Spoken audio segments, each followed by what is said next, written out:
या presenting is there. As you can see, अगर आपको पीडीएफ फाइल दिख रहा है स्क्रीन पे, तो उसमें हमने रिटर्निंग ऑब्जेक्ट्स वाला लास्ट टॉपिक फिनिश किया था। उसके बाद जो दो टॉपिक्स है वो nested classes, very rarely used functionality. वो जैसे नेस्टेड फॉर, नेस्टेड इफ होता है, वैसे यहाँ पे उसने नेस्टेड क्लासेस का कॉन्सेप्ट दिया है, but very rarely used. Because already अगर आपको कोई क्लास बनाना है, फिर और एक एक्स्ट्रा क्लास की जरूरत रहती है, तो आप सेपरेटली क्लास बना ही लोगे, और उस क्लास को दोनों के बीच में शेयरिंग करवाना है, तो you have friend keyword, you have parent child relationships. तो क्लास के अंदर नेस्टेड क्लास बनाने का ऐसा कोई स्पेशल पर्पस नहीं रहता। There they can be used but rarely used, उसका इतना रिक्वायरमेंट नहीं होता है। नेम स्पेसिस ऐसा कंसेप्ट है जहां पे आप ग्लोबल स्पेस पे, जहां पे वेरिएबल डिक्लेयर करते थे, जैसे हैश डिफाइन करके सी में किया था, वैसे यहाँ पे भी हम ग्लोबल प्लेस पे जो वेरिएबल डिक्लेयर करते हैं, तो एक वेरिएबल एक ही बार वहां डिक्लेयर कर सकते हैं, सेकंड टाइम वो डिक्लेयर नहीं कर सकते। नेम स्पेस ऐसा पार्टीशन बनाता है कि अलग अलग नेम स्पेस के पार्टीशन में सेम वेरिएबल, सेम नाम का वेरिएबल एग्जिस्ट हो सकता है, सबकी अलग अलग वैल्यू हो सकती है। तो that is also one extra facility. Global space पे एक ही नाम के 4 वर्जन नहीं बन सकते, ये लिमिटेशन यहाँ पे रिमूव किया है। So let us see both the things one by one, nested class and namespaces.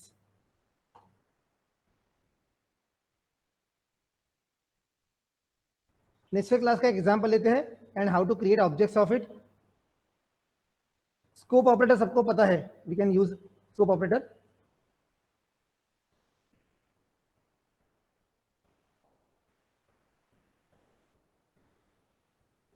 Programme number 28 तो नहीं था। अच्छा 33, okay 33 was there, right, fine.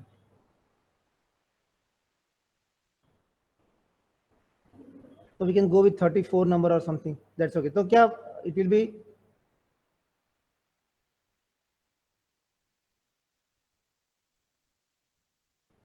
यहाँ का डेस्कटॉप मशीन है वो तो अलग ही बताएगा। C++ files, okay 33 was the last one, so we can go with 34 if possible। okay,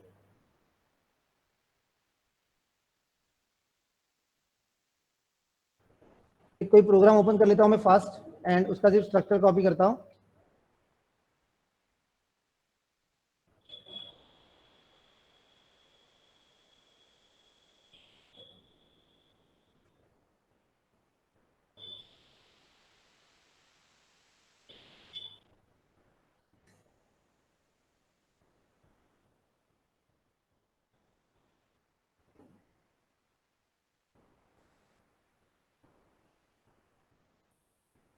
The 33 already it was there, 34 you required।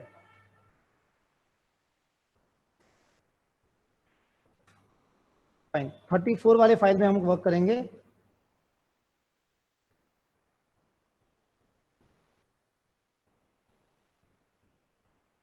Let me remove the entire content previous one, let us keep only the basic format that we require। okay,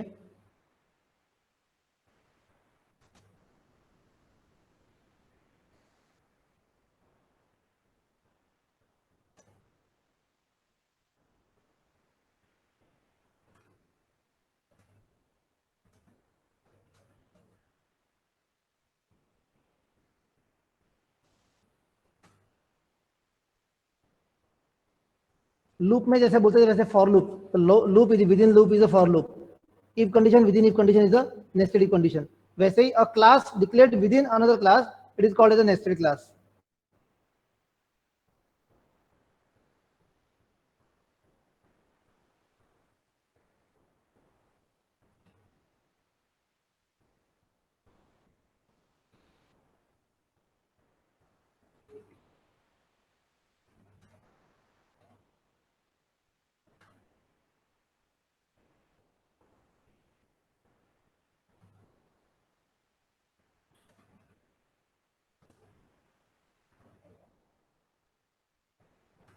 ठीक है, another name is there. एक mark के MCQ में ये पूछते हैं, nested class का दूसरा नाम इनर क्लास है, और जो जिस क्लास के अंदर वो होता है उस क्लास को या तो आउटर क्लास बोलते हैं या तो उसको दूसरा नाम है एनक्लोजिंग क्लास।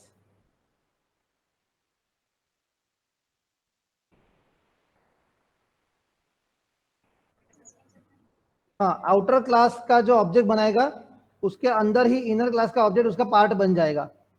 मेन में उसको सेपरेटली भी क्रिएट कर सकते हैं। Let us see that. जैसे मैं क्लास N1 बनाता हूं। यस,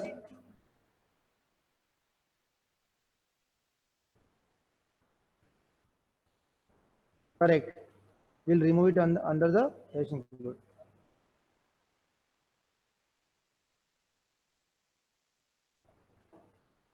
तो हम ऐसा कोई लेते हैं क्लास ए, इसको हम बोलेंगे आउटर क्लास और we can say enclosing class.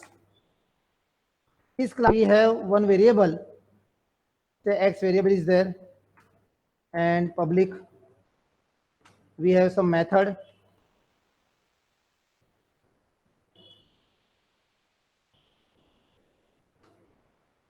that method like store the value x के अंदर a की वैल्यू स्टोर करता है, ऐसा कुछ मेथड है।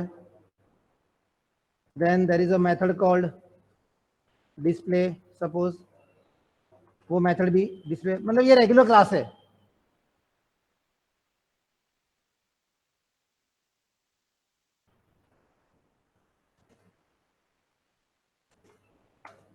नाउ इसी क्लास के क्लोज होने से पहले यहीं पे अगर आप लिखते हैं क्लास, से क्लास का नाम देते हैं बी, सेमीकोलन, तो इस क्लास को, इनर वाले क्लास को यहां बोलेंगे इट्स अ नेस्टेड क्लास और inner class. It could have one variable, suppose से y, प्राइवेट वेरिएबल हो गया, पब्लिक मेथड है इंटीजर, सॉरी वॉइड, इनपुट नाम देता हूं मैं,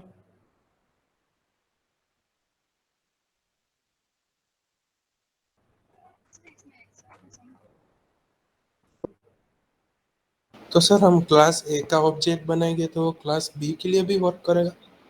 नहीं, क्लास बी का अलग से ऑब्जेक्ट बनाना पड़ेगा। Okay sir. जैसे यहाँ पे मैं y की वैल्यू ले रहा हूँ, तो ये one function is taking value void, वहाँ पे डिस्प्ले था, यहाँ पे मैं शो नाम दे देता हूँ। सो नेस्टेड क्लास मतलब प्लेन क्लास अपना होता है वैसा ही क्लास हुआ, सिर्फ उसका लोकेशन जो होता है वो ग्लोबल की जगह पे किसी क्लास के अंदर होता है।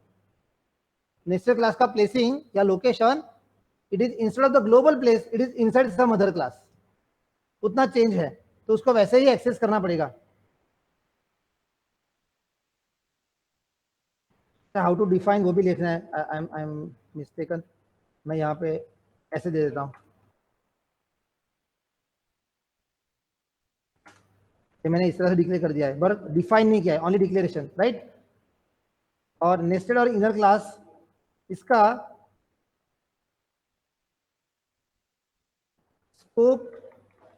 Scope is local to outer class. इसका स्कोप आउटर क्लास तक का होता है, मतलब जहां पे आउटर क्लास क्लोज हो रहा है उसके पहले इसका लाइफ, इसका स्कोप ओपन रह सकता है। आउटर क्लास के बाहर इसको डायरेक्टली एक्सेस नहीं कर सकते without the reference of outer class. तो जैसे ये क्लास बी लिखा हमने ओवर, और यहाँ पे हम नीचे लिखेंगे क्लास ए ओवर, करेक्ट। तो आउटर क्लास हो गया क्लास ए, इसके बाहर इस लाइन पे आप आओगे, यहाँ पे ग्लोबल प्लेस पे, यहाँ पे सीधा एक्सेस नहीं होगा क्योंकि वो क्लास ए के अंदर है। तो जब भी बी के कुछ डेटा एक्सेस करने हैं तो उसको ए का रेफरेंस भी देना पड़ेगा। मैं एक मिनट इसको भी हटा देता हूँ। यस, तो this is my definition right now. Purposefully मैंने कहीं पे फंक्शन का डेफिनेशन नहीं लिखा है, जैसे कि ये function void display, it belongs to class A, right, it belongs to class A, but उसका डेफिनेशन पार्ट नहीं है, उसका डेफिनेशन पार्ट यहाँ पे नहीं लिखा है, only declaration. Now this two methods, it belongs to class B, inner class को बिलोंग करते हैं, लेकिन उसका डिक्लेरेशन वहां पे डेफिनेशन है नहीं। मेरा पर्पज ये है कि उसको क्लास के बाहर जब डिफाइन करेंगे, you know how to use it. कौन सा सिंबल यूज करते हैं क्लास के बाहर, इसको डिफाइन करना है मुझे तो scope operator. Okay, correct answer in online class. आप बता सकते हो क्लास के बाहर मुझे क्लास का फंक्शन डिफाइन करना है तो हम कौन सा ऑपरेटर सिंबल कौन सा यूज करते हैं? Scope resolution. ऑनलाइन क्लास दोनों ग्रुप में एक मिनट के हॉल्ट हो जाओ, पॉज हो जाओ। I am asking this question to the offline students right now. Normally अगर ये मेथड है, सपोज एकदम वॉइड डिस्प्ले, ये मेथड किस क्लास को बिलोंग करती है? क्लास ए को। पर यहाँ पे इस मेथड का सिर्फ डिक्लेरेशन है, उसका बॉडी पार्ट मुझे क्लास के बाहर यहाँ पे लिखना है। तो क्या मैं ऐसा वॉइड डिस्प्ले ऐसा लिख दूं, चल जाएगा? तो मुझे ये डिस्प्ले मेथड किस क्लास की बताना पड़ेगा, कौन से सिंबल से? कॉलन साइन 4 डॉट्स वाला, उसका नाम है स्कोप ऑपरेटर। तो कहाँ लिखूं मैं? वॉइड के बाद बताऊं कि ये ए क्लास को बिलोंग करता है, इस तरह से, correct? So void is the return type, display is the function name, but this display belongs to class A, बराबर? ये इस तरह से अगर ये सही है और इसमें आप जो भी मैसेज रखोगे, जैसे सी आउट, ये किसके बारे में है? वेरिएबल एक्स के बारे में ना, तो मैं एक्स इक्वल टू लिख के इसके अंदर एक्स की वैल्यू डिस्प्ले कर सकता हूँ ऑब्वियसली। अगर यही गाइडलाइन पे मुझे ये वाली मेथड यहाँ पे डिफाइन करनी है तो इनपुट नाम का, हाँ, ये इनपुट नाम का मेथड, इनपुट नाम का फंक्शन जो बी क्लास में है उसको यहाँ पे डिफाइन करना है। तो ऐसा लिखो वॉइड बी स्कोप इनपुट, तो ये करेक्ट है? हाँ, यहाँ पे इनपुट फंक्शन जो है बी को बिलोंग करता है, तो बाहर आप ऐसा नहीं बोल सकते कि बी में से इनपुट सर्च करो, बताना पड़ता है। तो यहाँ पे ए को बताना पड़ेगा, तो बी के पहले ए का स्कोप बताओ। बोलो, पता चला ये कैसे हुआ? हाँ, क्लास ए उसके स्कोप में जाके बी सर्च करो, बी के स्कोप में जाके इनपुट सर्च करो। बोलो क्लियर चैट लो? फाइन, बस। तो अभी इसको डिफाइन करो यहाँ पे। इनपुट के लिए मतलब क्या होगा, हमको सी आउट से लेते हैं, जो हमने वहां पे कंटेंट लिखा था, एंटर वैल्यू वाई, से वाई की वैल्यू इनपुट हो गई। और वैसे ही गाइडलाइन पे वो दूसरा मेथड क्या है हमारा, शो नाम का, वॉइड लेट अस से शो मेथड किसको बिलोंग करता है? पहले ए क्लास को बी क्लास बिलोंग करता है और बी को शो बिलोंग करता है, इस तरह से बताना पड़ेगा। और इसके अंदर आप सी आउट सेशन लेते हैं, y इक्वल टू और y की वैल्यू, तो वहां पे x की वैल्यू डिस्प्ले हो रही है, यहाँ पे y की हो रही है। फाइन, यहां तक तो everything is fine. This is only design. Design मतलब there is no space occupied. Design is only design, उसका मेमोरी स्पेस कोई ऑक्यूपाइड नहीं है जब तक उसका ऑब्जेक्ट नहीं बनाते। मतलब ये डिजाइन आप अच्छी तरह से बना लो, सेव यस, मेन के अंदर उसका ऑब्जेक्ट नहीं बनाओगे, कंपाइल हो जाएगा, सब कुछ हो जाएगा, लेकिन एग्जीक्यूट करोगे कुछ एग्जीक्यूट नहीं होगा। गेट स्टेज पे रुक गया, क्लियर स्क्रीन हुआ, गेट स्टेज हुआ, एंटर के बाहर आ गया। दैट मीन्स वो जो भी आपने डिजाइन बनाई है उसका ऑब्जेक्ट बनाना पड़ेगा। क्लास ए का तो ऑब्जेक्ट बन जाएगा, क्लास बी का ऑब्जेक्ट ऐसे बना सकते हैं। ओके, तो जैसे ए का ऑब्जेक्ट बनाएंगे, किस तरह से बनाते हैं? सिंपल ए वाला पहले करते हैं मेन के अंदर। तो ए कोई ऑब्जेक्ट का नाम दे दो, obj1, ऑब्जेक्ट बन गया। ए की कौन सी मेथड थी ऑब्जेक्ट वन की? एक तो सेट मेथड थी। अगर हम ऊपर डिफाइन करते, ये रहा सेट नाम का मेथड है ना, और उसमें आर्गुमेंट ले रहा है, आर्गुमेंट में जो वैल्यू पास करोगे वो उसमें वेरिएबल में स्टोर हो जाएगी। तो ये मेथड कॉल करनी है मुझे वहां पे, और बाद में डिस्प्ले कॉल करनी है। डिस्प्ले का बॉडी पार्ट मैंने बाहर लिखा हुआ है इस तरह से, मतलब वो तो उसको मिल जाएगा। सेट के अंदर मैं वैल्यू पास करता हूँ, obj1 का डिस्प्ले मेथड कॉल करता हूँ, होना चाहिए आराम से। F2 save yes, compile, no error, execute. इसका मतलब क्या हुआ, सेट वाला फंक्शन कॉल हो गया, 10 पास हो गए, वेरिएबल में स्टोर हो गए। डिस्प्ले वाला फंक्शन कॉल हुआ तो वही x की वैल्यू डिस्प्ले हो गई। तो ये ऑब्जेक्ट जो ऑब्जेक्ट वन बना वो तो ए क्लास का था, अब मुझे बी का ऑब्जेक्ट बनाना है। मेन के अंदर बी का ऑब्जेक्ट कैसे बनेगा? obj2 ऐसा लिख दो सीधा? नहीं, ये क्लास बी कहां पे है उसका रेफरेंस देना पड़ेगा, ए में है, तो ए स्कोप बी ऐसा बताना पड़ेगा। तो पहले ए के स्कोप में जाओ, वहां पे आपको बी मिलेगा, उस बी क्लास का आप ऑब्जेक्ट 2 बनाओ। ऐसा हुआ, अब ये क्रिएट हुआ object 2। This is the important line, how to create object of nested class. obj2 सीधा उसका एक इनपुट नाम का मेथड था, एंड obj2 उसका शो नाम का मेथड था। होगा अल्टर F9 कंपाइल किया, सेव करिए फर्जी वक्त, and control F9 enter y value नहीं ले रहा है क्योंकि हमने शायद कहीं पे वैल्यू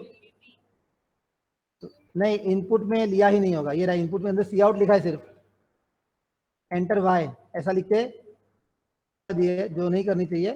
सी आउट के बाद क्या करना चाहिए, सी इन भी होना चाहिए और वह वैल्यू वाइन में जाएगी। ये स्टेटमेंट थोड़ा मिसिंग था। कंट्रोल F9, x इक्वल 10 तो पहला तो रेडी हो गया क्योंकि वो पैरामीटर में जो वैल्यू जा रही है आर्ग्यूमेंट वो तो डायरेक्ट दे रहे हैं हम लोग 10। सेकंड वाले के लिए सी आउट हो रहा है, यहाँ पे सी इन के लिए रुका, सपोज इज अराउंड 22 वैल्यू। अब उसका फंक्शन भी कॉल होगा, एंटर वाई डिस्प्ले हो गया, मतलब इनपुट वाली फंक्शन कॉल हो गया। अगर वो कॉल हो रहा है तो नीचे वाला शो फंक्शन था वो भी कॉल हो जाएगा, y इक्वल 2 बता रहा है। उसने ये y का जो वेरिएबल बनाया वो क्लास ए के अंदर बनाया होगा, करेक्ट और नॉट? क्लास ए के अंदर क्लास बी के अंदर फिर बनाया उसने, तो उसका उसमें रेफरेंस होगा। यहाँ पे हम बोल सकते हैं, इजी टू अंडरस्टैंड।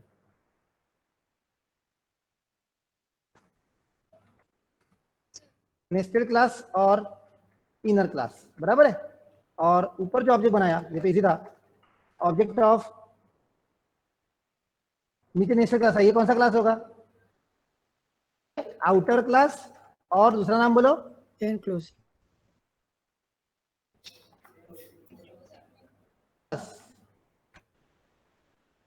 तो ऊपर दो नाम दिए हमने, एनक्लोजिंग क्लास या तो आउटर क्लास बोलते हैं, और अंदर का क्लास होगा उसको इनर या तो नेस्टेड बोलते हैं। This is method calling, important is inner class का object creation. Object is created, हाँ बोलो वेरी, हाँ हाँ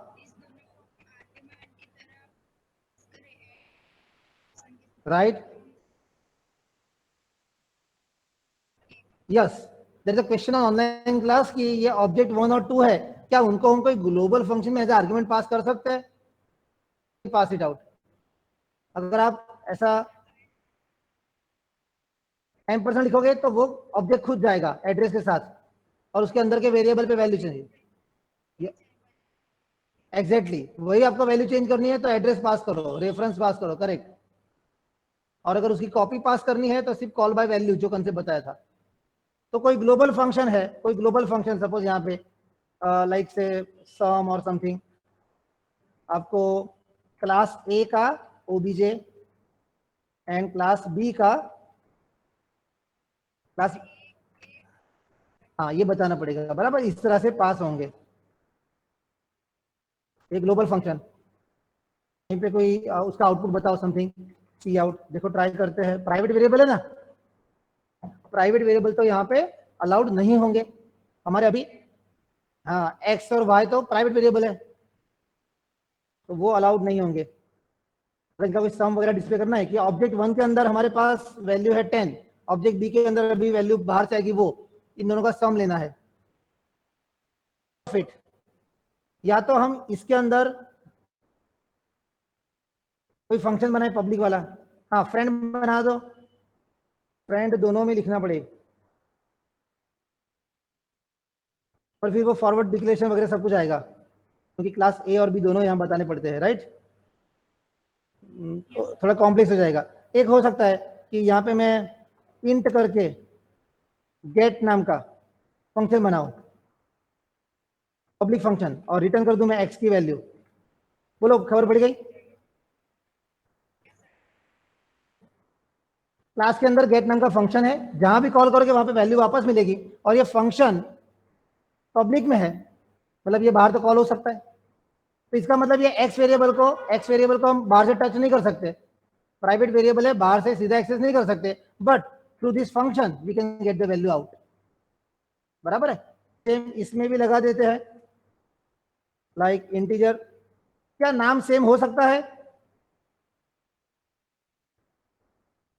दोनों में गेट नाम चल सकता है, यस और नो?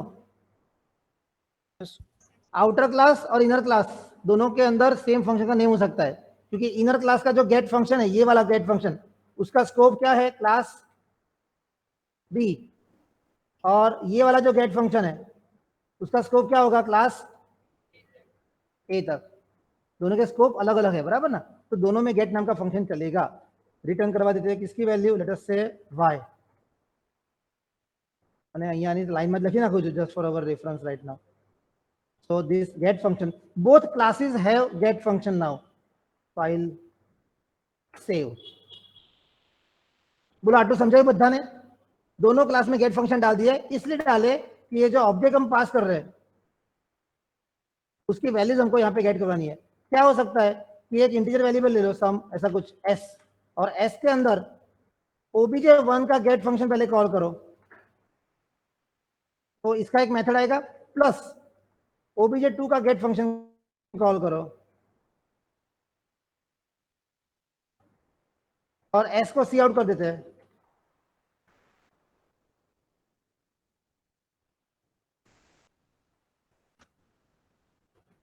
કર્યું ग्लोबल फंक्शन में समझायू, एक void sum नाम का ग्लोबल फंक्शन लिया, उसमें दो आर्गुमेंट पास कर रहे हैं, एक obj1 का है, दूसरा obj2 का है, और obj2 जो है वो a में से स्कोप लेके b में से फिर बाद में आता है, ऐसा बताया सिर्फ। अब इसको कॉल करते हैं मेन के अंदर,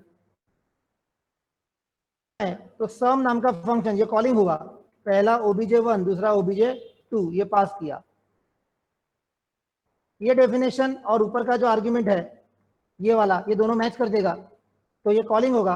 एक वेरिएबल टेम्पररी लिया, उसके अंदर इन दोनों के गेट फंक्शन से उसकी वैल्यूज निकाली, एक में एक्स वेरिएबल दूसरे में वाई था, जहां पे कॉल किया वहां पे आएगी। तो इसका मीनिंग ऐसा हुआ, यहाँ पे meaning is s equal to x,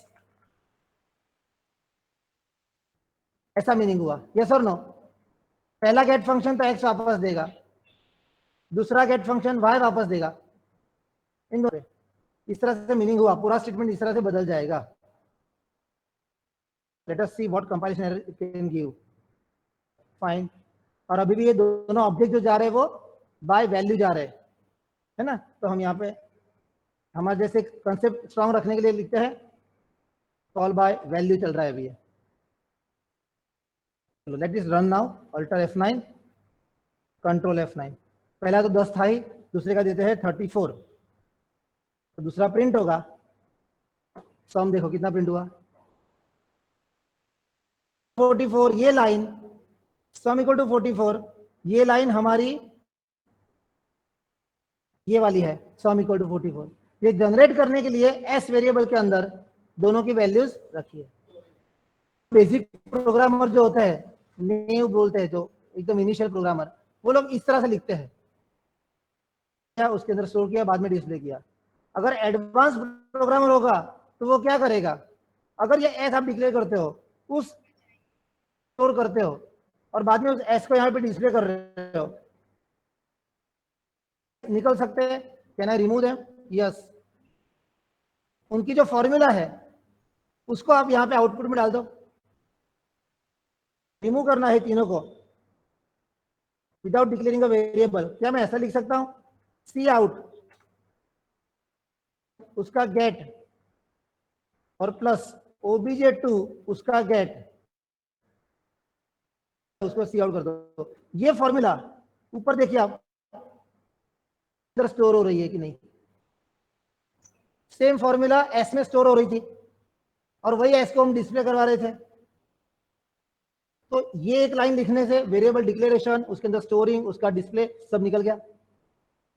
third variable obviously memory space तो ऑक्यूपाई उतनी होगी, in third variable you are directly doing. तो ये जो लाइन लिखा है वो लोग लिखते हैं, दे अंडरस्टैंड कि भाई हमने पहले ऑब्जेक्ट का वैल्यू यहाँ पे गेट करवा लिया, यहाँ पे गेट कर दिया।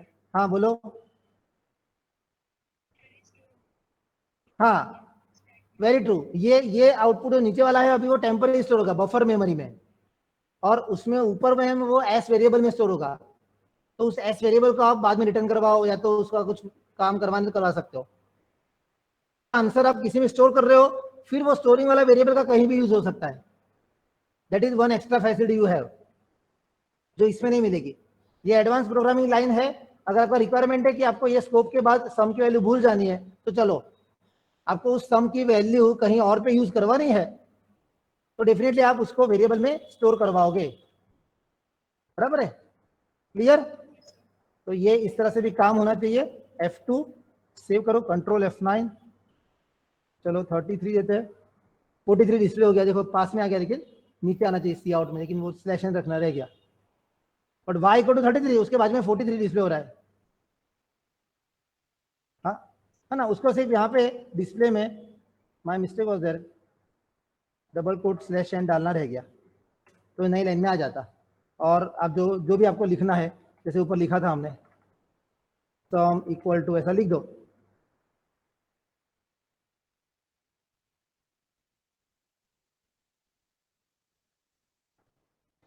हो गया, सेम आएगा आंसर, आ गया। तो this sum 43 is with the help of combined line, ये वाला लाइन है, इसका आउटपुट आ गया है। तो बोथ आर वैलिड, दोनों से जो भी करना है वो कर सकते हैं। तो ये एक एग्जांपल हो गया कि inner class as well as outer class दोनों यहाँ पे यूज किए। जब भी वो पहले वाला ऑब्जेक्ट को मैप करेगा तो एक्चुअली उसको ये मैच हो जाएगा।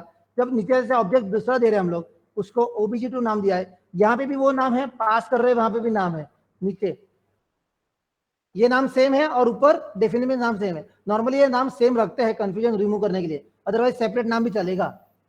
मैं ऊपर O1 O2 लेता हूं तो यहां से आपने जो भेजा वो बकेट का वहां पे जाकर कलर चेंज हो गया, उतना ही फर्क। इसको आप बोलते हो बकेट, वहां पे बोलते हो आप उसको बास्केट। यहाँ पे OBJ2 है नीचे और ऊपर फंक्शन के अंदर गया तो O1 O2 ऐसा बन गया। तो भी अगर नेम चेंज होता है तो भी चलता है, डेटा तो अंदर का वही रहता है।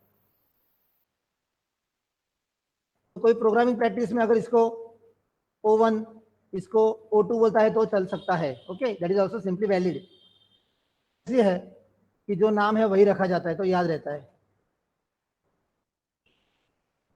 समझाया कि प्रोग्राम बधाने सिंपल છે? ફાઇન, ચલો એટલે આનો સ્ક્રીનશોટ લઈ લો ઓનલાઈન ક્લાસ વાળા।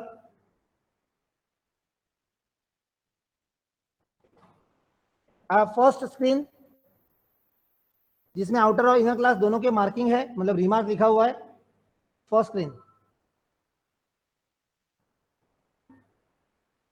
ओके, सेकंड स्क्रीन જેમાં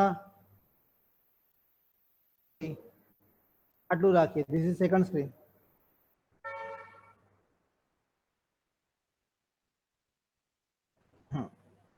આમ તો આમાં કઈ રિમાર્ક લખવાની જરૂર નથી, પણ આવી રીતે કંઈક લખી શકાય remark. definition of member function outside class, बराबर ने, using scope operator, बराबर है कमेंट। ये फंक्शन का डेफिनेशन हमने आउटसाइड क्लास लिखा है यूजिंग स्कोप ऑपरेटर। तो डिस्प्ले नाम का function, can I say it's a member function of class A, display is a member function of class A. इसलिए कमेंट में ऐसा लिखा कि definition of member function outside class using scope operator, just to remember you. ऐसे तो सबको scope operator का use पता चल गया है, पर नाउ एंड देन जब पहले बहुत पहले चलाया था यूनिट 1 के अंदर स्कोप ऑपरेटर, उसका यूज क्या है, उसके बाद जहां जहां वो हम करते हैं तो ऐसे रिमार्क भी लिखते हैं, सबको रिमाइंड करते रहे बार बार। तो जब भी आप 50 प्रोग्राम करके बाद में जब देखोगे तो आपको एकदम याद रह जाएगा कि भाई ये सिंबल जब भी ऐसे आता है क्लास के बाद मतलब स्कोप ऑपरेटर है। बराबर, जहां जहां पॉसिबल मैं वो पुराने रिमार्क वापस लाता हूं तो आपको याद रहेगा। चलो सेकंड स्क्रीन हो गया था, यस ये शो से लिया था और यहां तक सेकंड स्क्रीन का लिया था screenshot class. Okay, come to the third one now, जहां पे void sum call by value, बस प्रोग्राम खत्म। नीचे कौन सी दो लाइन होगी जिसका स्क्रीनशॉट हम नहीं लेंगे? Main one. गेट ch होगा और return 0। You understood it very well now, तो उसका हम स्क्रीनशॉट नहीं लेंगे। अंडरस्टूड की इसके नीचे हमारे यहाँ पे पर्पस सॉल्व हो गया, सम फंक्शन कॉल हो गया है, प्रोग्राम का जो रिक्वायरमेंट और डेफिनेशन खत्म हो गया, तो देन ओनली 2 लाइन्स लेफ्ट, इसका स्क्रीनशॉट ले लो, डन। बस ये लास्ट की 2 लाइन थी, બરાબર છે? ઓકે, એટલે આ પ્રોગ્રામ અંડરસ્ટુડ છે। આવો એક નાનો કન્સેપ્ટ બીજો છે, હવે આપણે જોઈએ, that is called name space. કેટલો ટાઈમ થયો? 1:15 થયો છે હજી તો। 120 120 થવા આવ્યા? તો એક પોઈન્ટ માટે આપણું યુનિટ 1 યુનિટ 2 નો આખો પાર્ટ રહી જશે।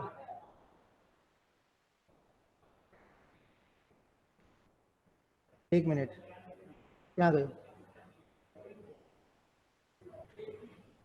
આ નેમ સ્પેસ નામનો ટોપિક રહી જશે, પણ ચાલો આપણે નેક્સ્ટ સેશનમાં લઈશું, નો ઇન હરી। ખાલી એટલું છે કે ઓગસ્ટ મંથમાં ઘણી બધી રજાઓ આવે છે, જેમ કે હવે આ સોમવારે પદ્ધતિની રજા હશે, પછી રક્ષાબંધન ને કંઈક મોહરમ ને બધી રજાઓ છે, મંડે આપણે પદ્ધતિની અહીંયા રજા હશે। હા, એટલે ઓનલાઈનમાં પણ રજા, એટલે હા, એટલે રજા વધારે હશે, એ જોતા મારો પ્રયત્ન એવો છે કે આપણે સિલેબસ ટાઈમ પર ખતમ થાય। ओके, सो नेम स्पेस वाला टॉपिक हम नेक्स्ट टाइम लेते हैं, no issue. Okay, so wait, हाँ આગળ લેક્ચર છે તમારો આના પછી, એટલે just wait for the next class.